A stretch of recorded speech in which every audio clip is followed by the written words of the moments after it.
Students, in this audio lecture, I will be discussing chapter 15, price determination under monopolistic competition. एकाधिकारी प्रतियोगिता में कीमत निर्धारण. इस चैप्टर में जो क्वेश्चन हम आज डिस्कस अब कर रहे हैं वो क्वेश्चन है, नोट कीजिए, comparison between monopolistic competition and perfect competition. एकाधिकारी प्रतियोगिता में और पूर्ण प्रतियोगिता में तुलना करें. पहला पॉइंट है assumption regarding product. Perfect competition में your products are homogeneous means समरूप हैं, 100% आइडेंटिकल, कलर में, पैकिंग में, शेप में, प्राइस में सिमिलर हैं, क्वालिटी में भी. But under monopolistic competition products are very very close substitutes. विभिन्न फर्म्स के जो उत्पादन हैं, वस्तुएं हैं, वो एक दूसरे के निकटतम, बहुत निकटतम प्रतिस्थापन है, अर्थात बहुत ज़्यादा मिलते जुलते हैं, समान हैं, बट 100% आइडेंटिकल नहीं है, समरूप नहीं है. और वैसे भी परफेक्ट कंपटीशन में मोनोपोलिस्टिक कंपटीशन में प्रोडक्ट डिफरेंशिएशन होता है, यानी कि किसी ना किसी तरीके से कुछ ना कुछ colour, packing, shape, advertisement, gift scheme, quality wise products जो हैं वो वेरी करते हैं एक दूसरे से. Second is assumption regarding number of buyers and sellers. क्रेताओं और विक्रेताओं की संख्या में अंतर.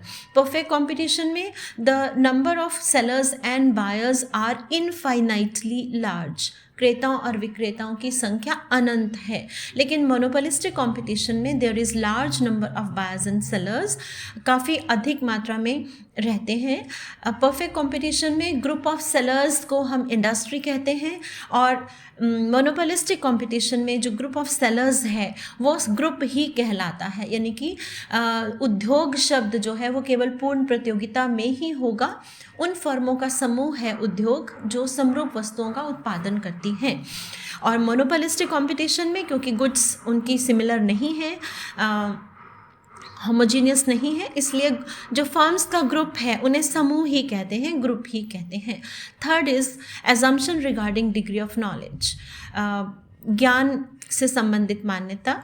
Under perfect competition sellers and buyers, they have perfect knowledge. किसके बारे में knowledge है? Regarding the price of the product, regarding market conditions, regarding the factors of production and alike.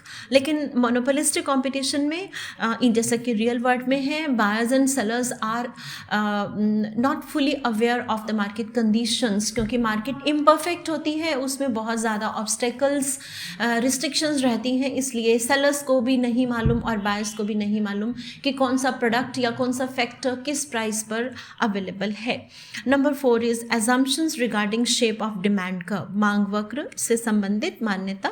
Under perfect competition the demand curve is perfectly elastic, parallel to x-axis, and under monopolistic competition demand curve is downward sloping. जो आपकी average revenue curve है वही demand curve कहलाती है. तो perfect competition में average revenue x axis के parallel होता है और AR और MR बराबर होते हैं. मोनोपोलिस्टिक कंपटीशन में AR कर्व यानी कि डिमांड कर्व डाउनवर्ड स्लोपिंग है और AR कर्व MR कर्व से ज़्यादा होता है, यानी कि एवरेज रेवेन्यू कर्व ऊपर होती है मार्जिनल रेवेन्यू कर्व की तुलना में. Next point number 5 is implications regarding decisions. निर्णयों से संबंधित निष्कर्ष. Under perfect competition a firm can not make any decision because firm is a price taker, so firm has to accept the price which is determined by the industry. उद्योग में जो कीमत निर्धारित होती है फर्म को वही कीमत स्वीकार करनी पड़ती है. तो पूर्ण प्रतियोगिता में फर्म कीमत स्वीकारक होती है, लेकिन वो एक फर्म परफेक्ट कंपटीशन में एक डिसीजन ले सकती है कि उस निर्धारित कीमत पर फर्म कितनी मात्रा बेचे, वो खुद निर्णय ले सकती है कि वो उस कीमत पर 0 बेचे या 50 बेचे या 1000 या लाख बेचे. लेकिन मोनोपोलिस्टिक कॉम्पिटिटिव मार्केट में a firm can take one of the 2 decisions. दोनों में से एक निर्णय तो हर फर्म ले सकती है कि फर्म प्राइस को भी निर्धारित कर सकती है अगर चाहे, और अगर वो प्राइस निर्धारित करती है तो फिर आउटपुट अपने आप निर्धारित होगा, या फिर a firm under monopolistic competition can decide the level of output to be produced and price will automatically be determined. Environment. ऐसा क्यों होगा? क्योंकि मोनोपोलिस्टिक कंपटीशन में जो डिमांड कर्व है, एवरेज रेवेन्यू कर्व है, वो डाउनवर्ड स्लोपिंग है। तो अगर उस AR कर्व पर आप प्राइस फिक्स कर लें तो आउटपुट डिसाइड हो जाएगा, या फिर फर्म आउटपुट को डिसाइड करती है तो प्राइस ऑटोमेटिकली डिसाइड हो जाता है। लेकिन परफेक्ट मोनोपोलिस्टिक कंपटीशन में फर्म को क्योंकि सेलिंग कॉस्ट खर्च करनी पड़ती है, तो फर्म को दूसरी फर्म्स के उत्पादन और कीमत नीति का भी ध्यान रखना पड़ता है। Next point is implications regarding conditions of maximum profits, अधिकतम लाभ से संबंधित शर्त। कंडीशंस ऑफ इक्विलिब्रियम वही है, MR equal MC and MC curve cuts MR from below. लेकिन मोनोपोलिस्टिक कंपटीशन में शॉर्ट रन में और परफेक्ट कंपटीशन दोनों में ही शॉर्ट रन में super normal profits, normal profits या लॉसेस हो सकते हैं, और लॉन्ग रन में दोनों में ही जो है वो केवल नॉर्मल प्रॉफिट्स ही प्राप्त होंगे, क्योंकि दोनों में ही firms, new firms can enter into the market and old firms can leave the market, जबकि प्रैक्टिकली ये सिचुएशन की डिग्री में अंतर रहता है। Next point is comparison regarding price, कीमत संबंधित तुलना।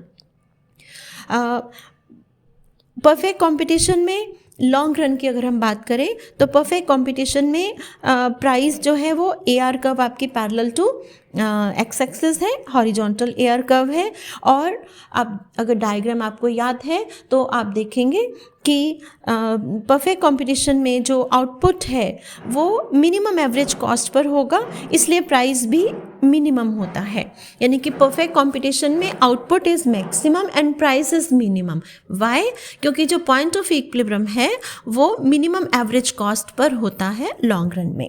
मोनोपोलिस्टिक कंपटीशन में जो है वो, जबकि लॉन्ग रन में नॉर्मल प्रॉफिट्स रहते हैं, उसके बावजूद भी मोनोपोलिस्टिक कंपटीशन में price is comparatively higher as compare to perfect competition. Why? Because आप लॉन्ग रन का डायग्राम ध्यान में रखेंगे, जो हमने लॉन्ग रन में फर्म के संतुलन का डायग्राम बनाया है कि हैं तो नॉर्मल प्रॉफिट्स, लेकिन जो पॉइंट ऑफ इक्विलिब्रियम है वह मिनिमम एवरेज कॉस्ट से पहले ही लेवल ऑफ आउटपुट डिसाइड हो जाता है। यानी कि जो उत्पादन कितना किया जाए, परफेक्ट कंपटीशन में यह उत्पादन का स्तर होता है मिनिमम एवरेज कॉस्ट पर, और मोनोपोलिस्टिक कंपटीशन में मिनिमम एवरेज कॉस्ट से पहले ही उत्पादन को, जब यानी कि एवरेज कॉस्ट फॉलिंग है, बंद कर दिया जाता है।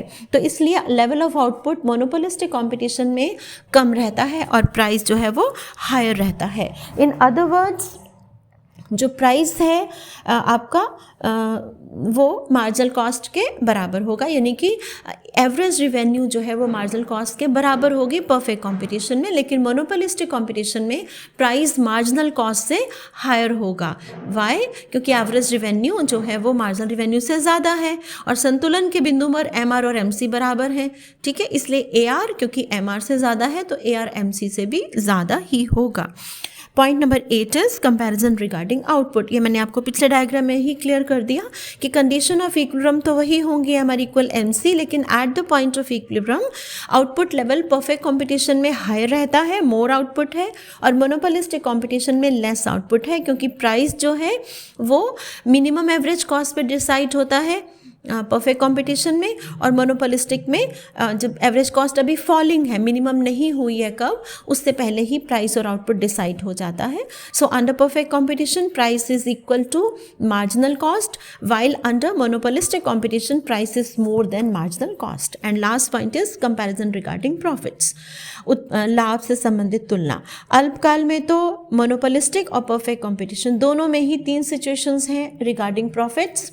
सुपर नॉर्मल प्रॉफिट्स हो सकते हैं, नॉर्मल प्रॉफिट्स हो सकते हैं, या लॉसेस हो सकते हैं। But in the long run both the firms